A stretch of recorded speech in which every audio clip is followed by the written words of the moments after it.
The night unfolded like an opulent dream, draped in a velvet sky glittering with constellations. Beneath this celestial grandeur, the world's most powerful figures gathered in a palace of light and music, an architectural marvel where gold-trimmed columns soared toward the heavens and crystal chandeliers shimmered like captured stars. Tonight was no ordinary night. It was a night of legends, a night where wealth and influence did not merely exist but reigned supreme. At the heart of this spectacle stood Jackson, a band whose very name had become synonymous with transcendence. Their music was not merely sound, it was an art form that wove itself into the fabric of time, shaping history, dictating culture, and stirring the souls of those who dared to dream. And now in this sacred temple of luxury, they would perform for an audience unlike any other.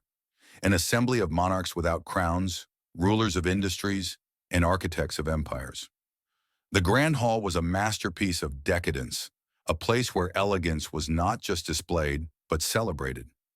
Men of immeasurable power stood poised in tailored suits that bore the mark of the world's finest artisans. Their wristwatches were more than timepieces. They were declarations of status, encrusted with diamonds that caught the light in fleeting whispers of extravagance. Their presence alone commanded the air, an unspoken competition simmering beneath carefully measured nods and the glint of knowing smiles. Beside them, the women were visions of unattainable grace, their gowns cascading in rippling silks and whispering satins. Each dress, a poetic fusion of artistry and excess, embraced their forms like the loving hands of the world's most esteemed designers. Clutched delicately in their manicured hands were handbags that bore the insignia of heritage and exclusivity, each a silent proclamation of their standing. Their laughter, melodic yet calculated, flitted through the air like the soft chiming of crystal, a sound that both charmed and dominated. And then there were the children, ethereal beings sculpted by fate itself. With porcelain skin kissed by an otherworldly glow, with eyes that held galaxies within them, they moved like celestial spirits blessed with perfection from the moment they first drew breath.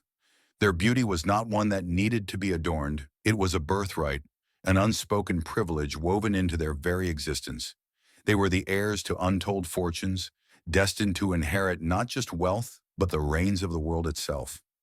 A symphony of murmurs filled the vast hall, subdued conversations draped in veiled intentions, the clinking of delicate champagne flutes catching the golden light, the subtle rustle of couture gowns sweeping against marble floors.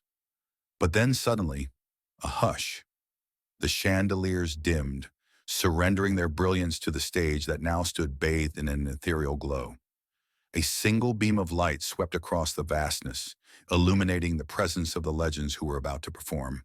The air grew electric, charged with a tension so thick it could be felt, as if the very universe had paused to bear witness to this moment. And then, in that fleeting breath of silence, Jackson began. An evening of elegance, slowly unraveling. The scent of aged wine and gourmet delicacies filled the air, blending with the soft hum of classical music that floated gently through the grand hall. Laughter rippled through the crowd, light, effortless, the kind that came from people who had nothing to worry about. The world outside might have been chaotic, but in here everything was perfect. Seated at their tables, guests indulged in the finest cuisines prepared by world-renowned chefs. Each dish was a masterpiece plated with precision, each sip of champagne a luxurious escape. Conversations flowed smoothly, accompanied by the occasional clink of crystal glasses.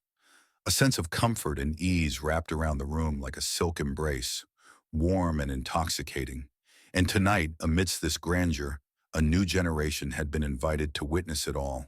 The children, beautiful, impeccably dressed, and undeniably privileged, had not been brought here simply for the sake of company.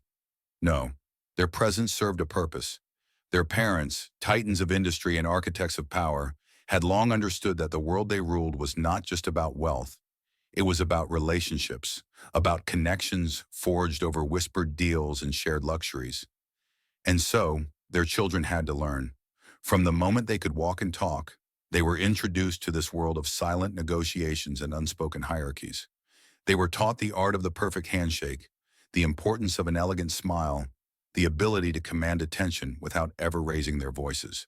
Tonight was a lesson, a carefully orchestrated introduction to the world they were destined to inherit. At first, their presence blended seamlessly into the ambiance of refined sophistication. They moved among the guests with the practiced grace their parents had instilled in them, their cherubic faces lighting up with carefully rehearsed politeness. Some clung to their parents' sides, absorbing the rhythm of high society, while others, more emboldened, ventured to introduce themselves to fellow heirs and heiresses. For a while it all went according to plan, but then, almost imperceptibly at first, something shifted. A soft giggle floated through the air, delicate, innocent, almost charming. Then another.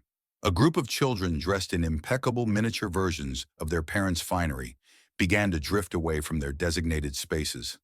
Their wide, curious eyes scanned the grand hall, their small hands twitching with a restless energy that had no place in a gathering of dignitaries and power brokers. At first, their presence was a delightful contrast. Little angels with cherubic faces, their laughter a sweet, harmless melody that added a playful undercurrent to the evening's sophistication. Some of the guests even smiled indulgently, amused by their youthful innocence amidst the rigid decorum. Then one of them, perhaps emboldened by the lack of reprimand, reached out and plucked a single, glistening grape from an untouched silver platter. Another followed, dipping a small, mischievous hand into a golden bowl of sugared almonds. The adults noticed, of course, but their reaction was mild amusement rather than disapproval. After all, these were no ordinary children. They were heirs to empires, born into privilege so absolute that even rules seemed optional. But what began as harmless curiosity quickly took on a life of its own. A fork clattered onto the marble floor, the sharp sound cutting through the soft symphony of murmured conversation. A young boy, his eyes bright with mischief, decided that the intricate floral centerpiece before him would make an excellent toy. With a delighted laugh, he pulled at a delicate vine of orchids, sending petals cascading onto the pristine tablecloth. Another child, emboldened by the spectacle, seized a linen napkin and twisted it into a makeshift slingshot. With a triumphant flick of his wrist, he launched a perfectly folded napkin into the air. It arched gracefully, drifting through the golden glow of the chandeliers before landing, with unfortunate precision, in the lap of a dignified CEO. A ripple of mild discomfort spread through the room. Conversations faltered, eyes flickered toward the growing commotion, yet no one spoke. The air grew tense, a delicate balance between patience and irritation. But still, no one intervened. After all, these were the children of kings and titans, too precious to scold, too privileged to restrain. And so the unraveling continued. The veteran's warning. Ryan stood at his post near the edge of the grand hall, his sharp eyes scanning the glittering sea of wealth and privilege. Unlike the men in tailored suits, sipping aged whiskey, and the women draped in silks that flowed like liquid gold, he was dressed in a simple black security uniform, functional, unremarkable, meant to blend into the background. The fabric stretched taut over his broad shoulders, his posture straight and disciplined, a habit drilled into him long before he had ever stood in a place like this. His face was lined, not with age but with experience, hard-earned wisdom carved into the creases near his eyes, the faint scar running along his cheekbone. His left sleeve was folded and pinned neatly at the shoulder, hiding the place where his arm had once been. The absence no longer pained him, but it never let him forget. Ryan was a soldier once. He had stood in deserts where the heat could melt steel, in jungles where death hid behind every shadow. He had known chaos, real chaos, the kind that came with gunfire and blood, not champagne and whispered gossip. And yet somehow the noise that was now rising in the hall felt almost familiar. Laughter, sharp, high-pitched, uncontrolled. The sound of something heavy tipping over, a glass shattering. His gaze snapped toward the source, the children. At first they had been well-mannered, staying close to their parents, exchanging polite nods with other heirs to unimaginable fortunes. But as the night stretched on and the adults became more engrossed in their conversations, discussing power moves, corporate empires, and secret deals, the children had slipped from their grasp. Dressed in miniature versions of their parents' attire, they looked like little porcelain dolls at first glance, flawless, delicate, untouchable. but their eyes gleamed with mischief, and their smiles held no innocence, only the boldness of those who had never been told no. One boy, barely 10 years old, had discovered that the perfectly folded cloth napkins could be twisted into slingshots. He launched sugar-coated almonds across the hall, aiming at the back of unsuspecting guests' heads. Another had taken off his polished leather shoes and was now sliding across the glossy marble floor, laughing wildly as he nearly crashed into a waiter balancing a tray of champagne. A girl in a shimmering dress had climbed onto an empty chair, reaching for the elaborate floral centerpiece. The delicate crystal vase wobbled dangerously as her fingers wrapped around the silk petals. When she yanked a handful free, a cascade of water spilled onto the table, soaking the pristine tablecloth and sending white orchid petals floating like fallen snow. Ryan exhaled slowly. Not my job. His duty was to watch for threats, to ensure the safety of the event. But even now he could see the shifting expressions on the guests' faces. Some were still amused, offering indulgent smiles at the children's antics. Others were less entertained, small frowns, subtle glances exchanged, whispers behind jeweled fingers. The line between harmless fun and embarrassing disruption was beginning to blur. Ryan stepped forward. He didn't raise his voice, didn't bark orders. Years of experience had taught him that true authority didn't come from volume, it came from presence.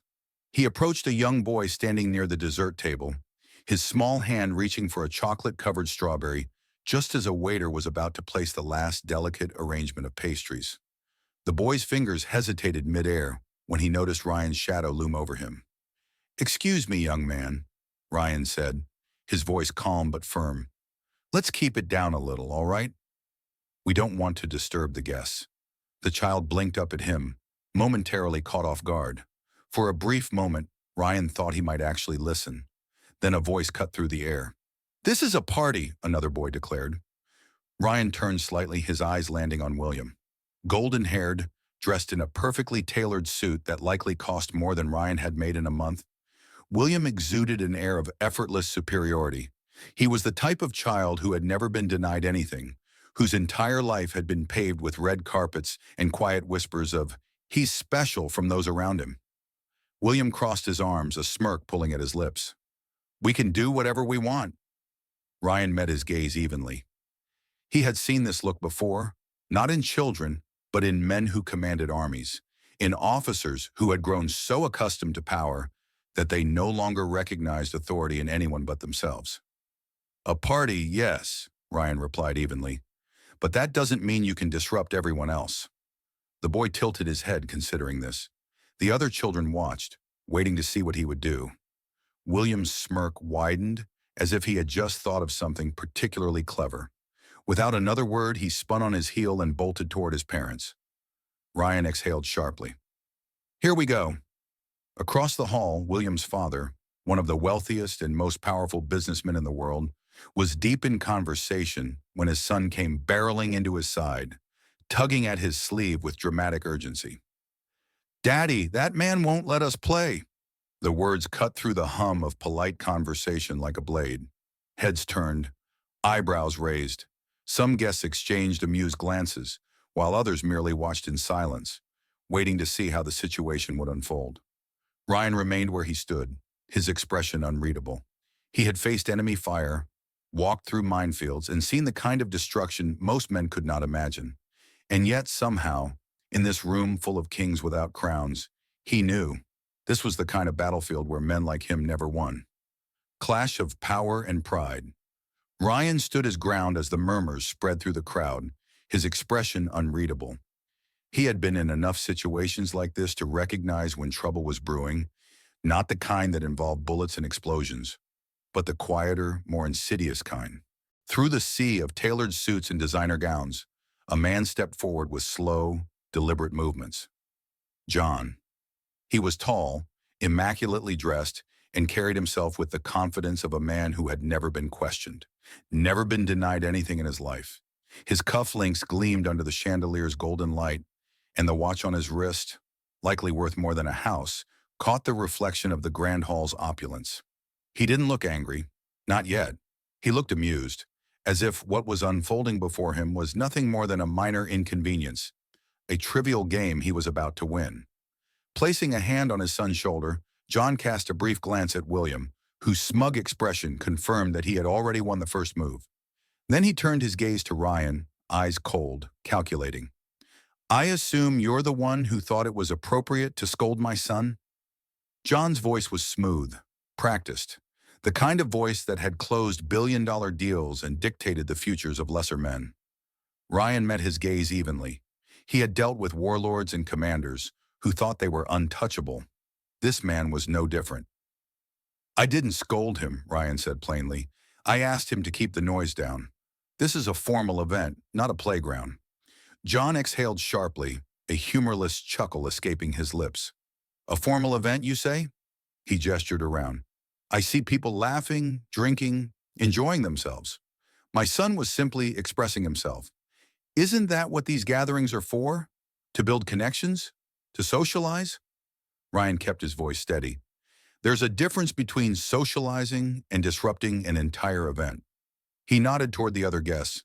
Some were still pretending not to listen, while others openly watched, waiting to see where this confrontation would lead. "If the children aren't reminded of that, someone else will." John's expression darkened slightly, his amusement thinning at the edges. "And you think that someone is you?" He let out another quiet chuckle. "Who exactly do you think you are?" Ryan squared his shoulders, his posture unshaken. "I'm the man responsible for making sure this event runs smoothly. If that means asking your son to behave, then yes, I'm that someone." That was the moment John's amusement fully cracked, giving way to something uglier. His lips curled in a smirk that didn't reach his eyes, his voice dipping into something more condescending. "You must be confused, soldier," he sneered, deliberately emphasizing the word like it was an insult. "You're here to stand in the corner and make sure no one gets in without an invitation, not to lecture children of real men." A few murmurs rose from the crowd. Some of the guests shifted uncomfortably, while others smirked, entertained by the unfolding humiliation. Ryan felt his jaw tighten, but he didn't move. He had been called worse. Much worse. John took a step closer, his voice lowering to a venomous whisper. "Let me make something clear to you, security boy. You do not have the authority to tell my son what he can or cannot do. In fact, you don't have the authority to tell anyone here anything. You're just a broken relic from a war nobody cares about, wearing a cheap uniform in a room full of men who could buy and sell your entire existence." Ryan remained silent, but his fingers curled slightly at his side. And then, like vultures circling fresh prey, other parents began stepping forward. "He's right," one man scoffed, his diamond-studded watch glinting as he waved dismissively. "Who does this man think he is, telling our children what to do?" A woman in a floor-length silk gown shook her head, her voice laced with disdain. "This is why events like this shouldn't let just anyone work security. It ruins the atmosphere." Another man laughed cruelly. "Look at him, half a man, half a job. Who let a cripple tell the sons of billionaires how to behave?" The words hit hard, but Ryan didn't flinch. He had faced real enemies, real battles. This question mark, this was just noise. John, sensing his growing advantage, pressed forward, his voice dripping with mockery. "Let's be honest here," he said, flashing a condescending smile. "Men like you don't belong in places like this. You're nothing more than a glorified servant, a piece of decoration meant to keep the undesirables out." "A nobody?" The final word was a dagger, cutting through the tension like a blade. Ryan's grip tightened ever so slightly. His instincts screamed at him to act, to respond, to put this man in his place. But he knew better. He had survived battlefields where the wrong move meant death. He had learned when to strike and when to endure. And right now, in a room full of people who saw him as less than human, striking back wouldn't win him anything. So he did the hardest thing he had ever done. He stood there and took it. And in that silence, in his refusal to lash out, he won a different kind of battle. Because while John smirked, believing himself victorious, Ryan saw something else in the eyes of a few watching guests. Shame. Not everyone here was blind to the cruelty unfolding before them. Not everyone found amusement in tearing down a man who had given his arm for a country that barely acknowledged his sacrifice. And that, Ryan knew, was worth more than a fight he couldn't win. For now. Divided loyalties. Ryan took a deep breath, forcing himself to remain calm. His years in the military had taught him patience, discipline, and how to hold his ground even in the face of hostility. He had been in war zones where survival depended on keeping a cool head under fire. This wasn't a battlefield, but the enemies here carried weapons of a different kind: wealth, power, and entitlement. Even now, as the tension in the air thickened, he reminded himself, this is not a fight worth losing control over. He straightened his posture and spoke clearly, his voice steady. Ladies and gentlemen, Ryan addressed the gathering, this is a formal event, and there are certain expectations of behavior that we all must respect. I was simply ensuring that everyone here can enjoy their evening without unnecessary disruptions. That is my duty. But no one was really listening. Instead, many of the parents had begun subtly pulling their children away, shielding them as if they were protecting them from some unsightly display of conflict. Ryan wasn't the threat, but to these people, he might as well have been. A man standing his ground against the powerful was something they did not want their children to witness. A woman in a diamond-studded gown whispered to her husband, shaking her head disapprovingly. "This is exactly why security should remain unseen," she muttered. "What an embarrassing scene." Another man exhaled, tapping the rim of his champagne glass impatiently. "A security guard trying to educate us on etiquette? How ridiculous." Jonathan watched all of this with satisfaction, his smirk widening. "Oh, listen to this," Jonathan said, his voice dripping with mock amusement. "The help is giving us a lecture on manners." Laughter rippled through the group, quiet but sharp. Ryan kept his expression neutral. He had been insulted before. He had been called worse. But he also knew that not everyone in this room agreed with Jonathan. A distinguished older man, standing among the guests, cleared his throat. His voice was calm but firm. "Jonathan, you're making a scene," he said. "The security officer is simply doing his job. If you can't control your son, then at the very least, you should respect the people who are maintaining order." A woman in an elegant silk dress nodded in agreement. "He's right. This man has served his country, and now he's serving this event. The least we can do is show some courtesy." Some of the guests murmured in quiet agreement, but others weren't so quick to take Ryan's side. A businessman scoffed, adjusting his cufflinks. "Come on, this is ridiculous. This is supposed to be an evening of elegance, not some moral debate about respect and working-class values." A younger man leaned in, smirking. "Honestly, I'd rather just get back to my drink." Then someone turned to Ryan and said bluntly, "Maybe it's best if you just leave." A ripple of silence passed through the crowd, but before Ryan could respond, another voice cut through the room. "No." The same older gentleman from before narrowed his eyes at the group. "Jonathan is the one who should be leaving." The air grew heavier. Jonathan's jaw tightened. For the first time in his life, someone was openly challenging his authority, and he couldn't stand it. Jonathan had never known struggle, never known resistance. He was born into power, raised to believe that the world existed for him to command. No one had ever told him no. No one had ever stood their ground against him, until now. And the fact that it was a security guard, a man who he considered beneath him, was unbearable. His hands clenched into fists, his face reddening with frustration. He couldn't lose here, not in front of all these people. So instead, he did what he always did. He tried to crush the opposition. Jonathan turned to Ryan, his voice rising, no longer refined, no longer controlled.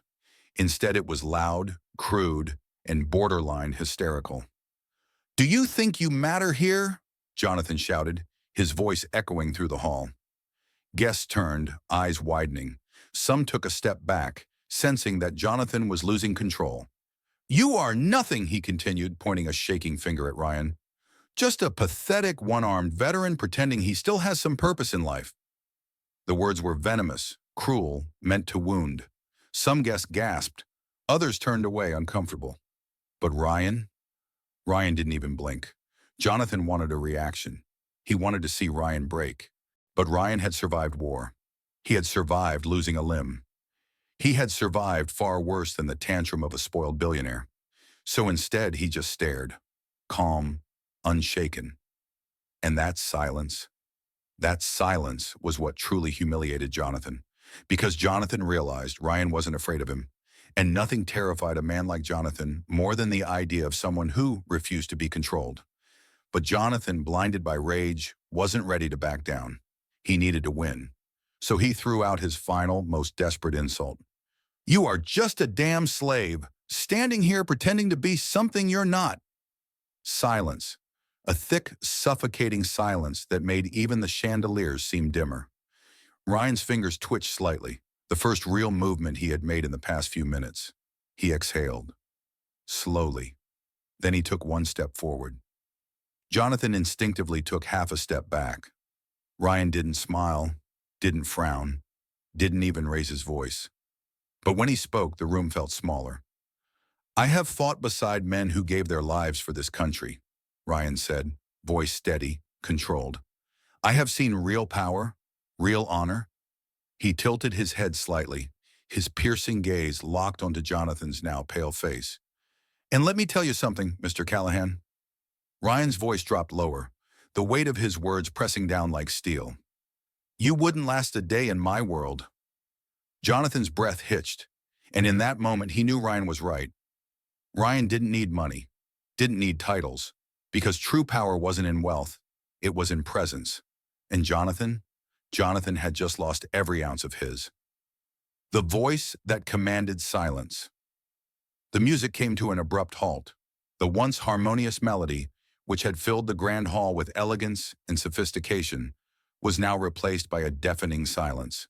The absence of sound was more jarring than the chaos itself, as if the entire event had lost its rhythm, thrown off by the commotion near the back of the room. And then, a voice cut through the tension like a blade. "Enough!" The single word echoed across the hall, amplified by the microphone. It wasn't shouted, yet it carried a weight that settled heavily over the room, demanding attention without force, only presence. Jason Calloway, the lead singer of Jackson, a global icon, a name that resonated across continents. He wasn't just a performer, he was a force, a man who had transcended the stage and become something greater, an influencer, a visionary, a voice people listened to. And right now, his voice was law. A ripple of silence followed as all eyes turned toward the stage, where Jason stood with the microphone still in his hand. His tall frame was poised, his expression unreadable beneath the sharp lighting. The once casual air of an artist lost in his performance was gone. Now he was in control. Jason descended from the stage, each step measured and deliberate, the spotlight shifting with him. His deep blue eyes scanned the crowd, searching for the source of the disturbance. He didn't need to raise his voice again. His presence alone was enough to command obedience. The guests who had been whispering, laughing, or exchanging scandalous glances moments ago suddenly found themselves caught in the weight of his gaze. Even Jonathan Callahan, still bristling from his own fury, remained uncharacteristically still. But Jason wasn't looking at him. His eyes had landed on Ryan, and everything changed. At first it was just recognition, not of the man, but of the shape of him, the squared shoulders, the rigid stance, the way he held himself even in the face of insults and degradation. But then Jason's gaze drifted downward, and he saw it, the empty sleeve. Something inside Jason lurched. His breath hitched, just for a second, so fleeting no one else might have noticed. But he felt it, a sharp, invisible punch to the gut, a rush of emotions, tangled and unexpected, rising in his chest like an old wound being ripped open. Because he had seen this before, because this was familiar, his father. The image of the man who had raised him flooded his mind with brutal clarity. The same disciplined posture, the same quiet resilience, and, most haunting of all, the same sacrifice. Jason's hands clenched around the microphone, knuckles turning white. He had spent years trying to separate himself from that part of his past. Not because he was ashamed, but because it hurt. Because every memory of his father before the war was different from the man who had returned home. The man who had walked through their front door with one less leg than when he had left. The man who had once stood strong and unshaken, now struggling with things that once came effortlessly. The man who had never spoken about the pain, never asked for pity, never allowed himself to show weakness. The man who had taught Jason everything he knew about strength. And now standing before him was another man, one who had walked the same path, borne the same burdens, carried the same unspoken weight. Jason swallowed, his throat tightening. The golden glow of the chandeliers, the polished floors, the murmuring elite, all of it faded into the background. All he could see was his father, and now this man. The microphone in Jason's grip lowered slightly as he stepped closer. The air between them was thick, charged with something unspoken, understanding, recognition, something neither of them needed to explain. When he finally spoke, Jason's voice had changed. It was no longer the commanding tone of an artist silencing a crowd. It was quieter, personal. "Are you a veteran?" Ryan hesitated. There was a shift in him, not of fear, but of caution, like a soldier assessing whether the question was a threat or if it was safe to answer. Then slowly he gave a small nod. Jason exhaled, a breath he hadn't realized he had been holding. And then something happened that no one expected. Jason, one of the most famous men in the world, an artist adored by millions, a man who had shared stages with royalty and presidents, stepped forward and extended his hand. Not out of pity, not out of superiority, but out of respect. For a long moment, Ryan didn't move. He looked at Jason's hand, then up at his face as if searching for something. Doubt, mockery, insincerity. But there was none. Jason knew. Because Jason had seen this before. Because Jason had lived with it. And because, in this moment, the only thing that mattered was that recognition. It was the kind of respect no amount of money could buy. The kind that came only from those who understood what it meant to give up a piece of yourself for something greater. And for the first time that evening, Ryan didn't feel invisible. Slowly he reached out and shook Jason's hand. A silent message passed between them, one no one else in the room could understand. But it didn't matter, because in that moment, they understood each other. And for Ryan, that was enough. A voice that echoed through time. Jason stood still for a moment, his fingers tightening around the microphone as he let out a slow, measured breath. The silence in the room was thick, the kind of silence that didn't just fill space but carried weight. Without another word, he turned sharply and strode back toward the stage. His polished shoes echoed against the marble floor, each step deliberate, carrying an intensity that made the air feel electric. He ascended the steps quickly, then turned to face the crowd once more, his jaw clenched, his eyes burning with something raw. He wasn't just a performer anymore. He was a man with something to say. Raising the microphone, his voice rang out, clear and unwavering. "Before we continue," Jason began, "I'd like to take a moment to share something with all of you." A murmur passed through the audience, shifting uneasily. This was unexpected. This was not part of the evening's schedule. But no one interrupted, because Jason Calloway had the floor. He let his gaze drift over the sea of opulence before him, the wealthy elites, the polished heirs, the power brokers who had spent their lives shielded from the very things he was about to speak of. Then his eyes found Jonathan Callahan, and his blood boiled. Jason's voice hardened, laced with an anger he didn't bother to hide. "Tell me, Jonathan," he said, his words slicing through the silence, "what does war mean to you?" Jonathan, still stiff from their earlier encounter, blinked in surprise. Jason didn't let him finish. "Do you even know?" Jason's voice rose, his frustration spilling over. "Do you have the slightest idea what it means to fight, to bleed, to lose everything, just so that others, people like you, can sit in comfort, enjoying the world that was paid for in blood?" A ripple of unease spread across the hall. Jason didn't stop. "Tell me, Jonathan," he demanded, his voice sharp as a blade. "Do you think your empire, your father's fortune, your family name, your comfortable little kingdom, would even exist if men like him," Jason gestured toward Ryan, "hadn't fought for it?" Jonathan clenched his jaw, his hands curling into fists. For the first time that evening, he had no words. Jason exhaled sharply, his chest rising and falling with barely contained fury. War, he continued, his voice lower now, but no less intense, is not some abstract idea. It is not a story in history books or a headline you scroll past on your phone. It is real, it is brutal, and it is paid for by the lives of men who never come home. He ran a hand through his hair, trying to steady himself, but the fire inside him only burned hotter. He hadn't planned on saying any of this, but now standing here, he had to. His grip on the microphone tightened as he spoke again, this time with a different kind of emotion.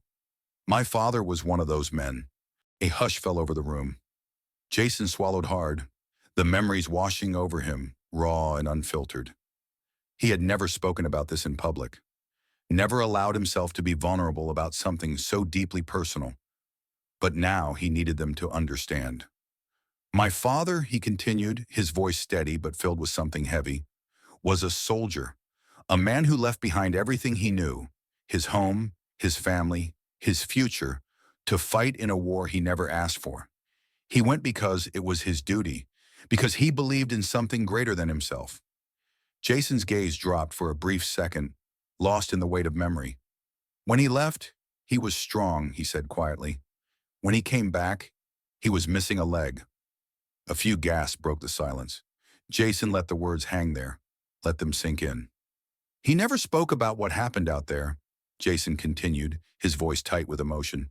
Not in detail, but I saw it in his eyes. The things he'd lost, the ghosts that followed him home. He looked back at Jonathan, his jaw tightening again. And yet, Jason said, his voice sharp, despite everything, despite the pain, the struggle, the nights spent staring at the ceiling because the memories wouldn't let him sleep, he never once complained. His voice cracked slightly, but he pressed on. He never demanded recognition, never asked for thanks. He just carried it, because that's what men like him do. Jason turned his gaze to Ryan now. His voice softened. They don't ask for pity. They don't expect applause. They just carry it. Ryan's face remained stoic, unreadable. But his eyes said everything. Jason inhaled deeply before looking back at the crowd. And yet, here we are, he said bitterly, in a room full of people who reap the benefits of their sacrifices, but don't even have the decency to show respect. His voice dropped lower, but somehow it felt louder. That is the real disgrace. Silence. A deep, uncomfortable silence. No one spoke. No one dared to. Jonathan's face was pale, his mouth pressed into a thin line, but he said nothing. Because what could he say?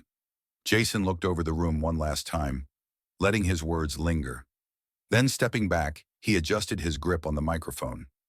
Now, he said finally, voice even once more, if you'll excuse me, I have a song to finish. With that, he turned and walked back toward the center of the stage. But something had changed. The performance wouldn't be the same, because now the entire room knew the weight of the words he was about to sing, and no one would hear them the same way again. A song for the forgotten. The silence in the grand hall was no longer one of discomfort, but of reverence. The room, once filled with whispers, mockery, and meaningless chatter, now stood still, as if frozen in time. Every pair of eyes was locked onto the stage, onto the man who had just shattered their comfortable ignorance with words that carried the weight of generations. Jason took a deep breath. His gaze flickered to Ryan, who still stood firm, composed but undeniably changed by the moment. Then Jason did something no one expected. He extended a hand. "Join me," he said, his voice carrying across the hall, steady but inviting. Ryan stiffened slightly, instinctively glancing toward the guests who had insulted him just minutes ago. Some of them still bore expressions of quiet contempt, others of unease, but many looked uncertain, their arrogance faltering under the weight of Jason's words. For a long moment, Ryan didn't move. Then with a slow, measured breath, he reached out and took Jason's hand. A ripple of surprise spread through the audience as Jason led Ryan up the steps of the stage. He wasn't just pulling a veteran into the spotlight.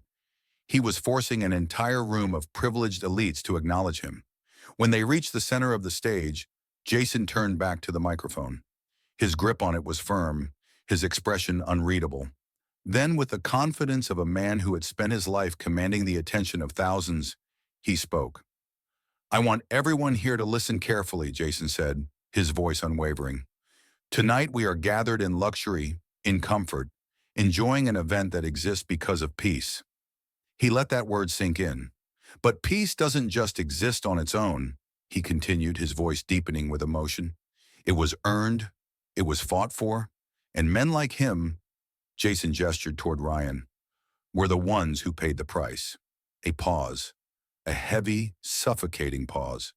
Jason turned slightly toward his bandmates, nodding once. Understanding the unspoken command, they moved back into position. A low hum of the keyboard filled the air, soft and steady, as the lights dimmed, casting a golden glow over the stage. Jason turned back to the audience. "I want to dedicate this next song to every soldier who ever fought for freedom," he said, "to those who returned broken, and to those who never returned at all, and most of all, to those who were forgotten." His eyes met Ryan's for a brief second. Then he began to sing. The war song. The first note hit like a whisper of the past, gentle but filled with the weight of memory. Jason's voice was raw, deep, carrying the sorrow of 1,000 battlefields. They marched under burning skies, with fire in their hearts and steel in their eyes. They fought for a land they called their own, but some would never make it home. The melody climbed, powerful yet sorrowful, a tribute to sacrifice. Ryan stood beside him, motionless. He had heard songs about war before, but never like this. Never one that understood, that felt like it had been sung by someone who had seen the same horrors, even if through different eyes. The chorus swelled, the band joining in, the music soaring with the weight of history. For the ones who stood when others fled. For the ones who bled but never begged. For the names forgotten, the graves left bare. We stand for you. We remember, we swear. Jason's voice was commanding, fierce, unstoppable. He sang for his father, for the countless men who had given their limbs, their youth, their lives, only to be cast aside by those too rich to care. He sang for Ryan, and this time the room did not ignore it. Some guests lowered their heads, ashamed. Others swallowed thickly, their hands tightening around their glasses as if to ground themselves. A few even looked toward Ryan, not with pity, but with genuine recognition. By the time Jason reached the final verse, his voice had dropped to almost a whisper. "So raise your glasses, not just for the kings, but for the soldiers, the nameless, the men with clipped wings. For they gave us the world we stand in today, and we owe them more than words can say." The final note hung in the air like a ghost, lingering long after Jason's voice had faded. Then, thunderous applause, not the forced, polite clapping of an audience at a high society event. Number this was real, loud, resounding, filled with emotion. People rose from their seats, some clapping, some wiping their eyes, others looking at Ryan with something resembling respect. Jason turned back to the microphone, his face unreadable, his chest rising and falling from the weight of his own emotions. Then he spoke again.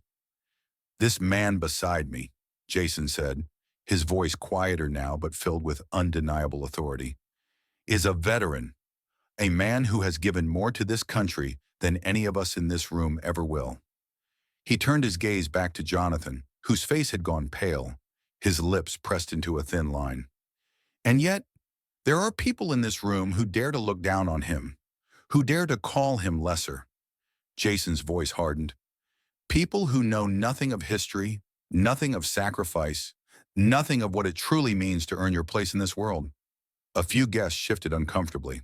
Jason let the silence stretch before delivering the final blow.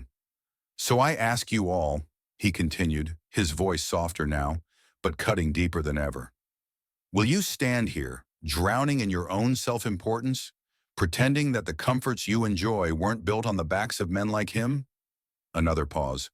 "Or will you show respect?" The weight of his words hung over them like a verdict.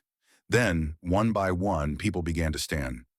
Some moved hesitantly at first, unsure, but then a ripple effect. First a few, then a dozen, then half the room.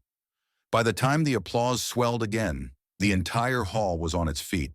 And this time, it wasn't for Jason, it was for Ryan, for every man who had been forgotten, for every sacrifice that had gone unnoticed.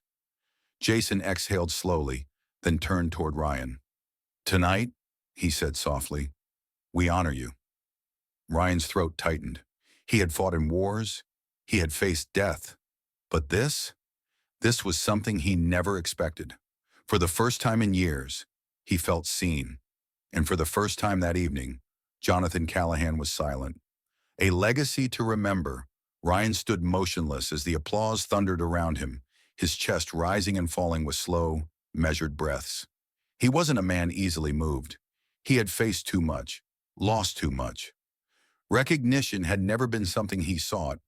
It was enough for him to know he had done his duty, that the sacrifices he and his brothers in arms had made were not in vain. But standing here, in front of a crowd that had once dismissed him, and now truly saw him, he felt something stir inside him, a warmth, a long-forgotten sense of belonging. Jason placed a firm hand on Ryan's shoulder, grounding him in the moment. Then turning back to the microphone, his voice rang out once more. "This moment," Jason said, "isn't just about tonight. It isn't just about one man or one event. It's about a truth that should never have been forgotten." He paused, his gaze sweeping across the room. "Our world moves so fast," he continued. "We innovate, we expand, we build fortunes. But in doing so, we forget. We forget the people who made all of this possible. The ones who fought, the ones who bled, the ones who never came back." The room was silent, hanging on to his every word. Jason exhaled softly, his voice dropping to something more intimate. "My father once told me," he said, "that the measure of a man isn't in how much wealth he accumulates, but in what he leaves behind." His gaze found Jonathan in the crowd. "And some of you," Jason said pointedly, "will leave behind nothing but greed, arrogance, and a legacy of looking down on those who made your lives possible." Jonathan's face was unreadable, his jaw tight, but he said nothing. Jason let the silence stretch, then turned to the rest of the room. "But for the rest of us," he continued, "we have a choice. We can choose to remember. We can choose to honor. We can choose to make sure that the next generation, our children, grow up knowing the price of the world they live in." Jason turned slightly, meeting Ryan's eyes. "We owe it to them," Jason said, his voice softer, "to make sure their sacrifices were not forgotten." Ryan held his gaze. Then slowly he nodded. Jason turned back to the audience. "So tonight," he said, "let this be the start of something different." He raised his glass, the golden liquid catching the light. "To the ones who fought, to the ones who fell, and to the ones who live on, carrying their legacy." There was a pause, a single profound moment of silence. Then one by one, glasses began to rise. At first just a few, then more, and then all of them. The entire room, once filled with those who had dismissed a man like Ryan, now stood united in a moment of reverence. Ryan's throat tightened, his fingers curling slightly at his side. He had stood at many memorials, had heard many tributes, but never, never had he expected one like this. Jason took a slow breath, looking out at the sea of raised glasses, then lifted his own higher. "To those who gave us everything," he said, and as the words echoed through the hall, Ryan did something he hadn't done in years. He smiled. A message for the future. As the night drew to a close, something had shifted. People who had once seen themselves as superior found themselves questioning their own arrogance. Conversations turned from business and status to history, sacrifice, and gratitude. Children who had once been allowed to run free without understanding the weight of their privilege now looked up at Ryan with something new in their eyes. Respect. Even Jonathan Callahan, once untouchable in his own ego, stood quietly at the edge of the room, a drink in his hand, his expression unreadable. He had lost tonight, not in wealth or power, but in something far deeper. And for the first time in his life, he had no idea how to react to it. Ryan, now standing near the entrance of the hall, watched all of this unfold. He had never needed recognition, never sought validation. But tonight, he had been given it, not because he had demanded it, but because one man had chosen to stand up and remind the world what mattered. As Jason stepped off the stage and approached him, Ryan nodded in quiet appreciation. "You didn't have to do that," Ryan murmured. Jason smiled faintly. "Yes, I did." Ryan exhaled, then extended his hand. Jason took it, firm, unwavering, a handshake not just of gratitude, but of understanding. And as Ryan turned to leave, walking into the night, Jason's voice echoed behind him. One final message, not just for the room, but for the future. Never forget those who fought for the world you stand in today. And as the doors closed behind Ryan, the stars above seemed just a little brighter. For tonight, history had been honored, and the future had been reminded.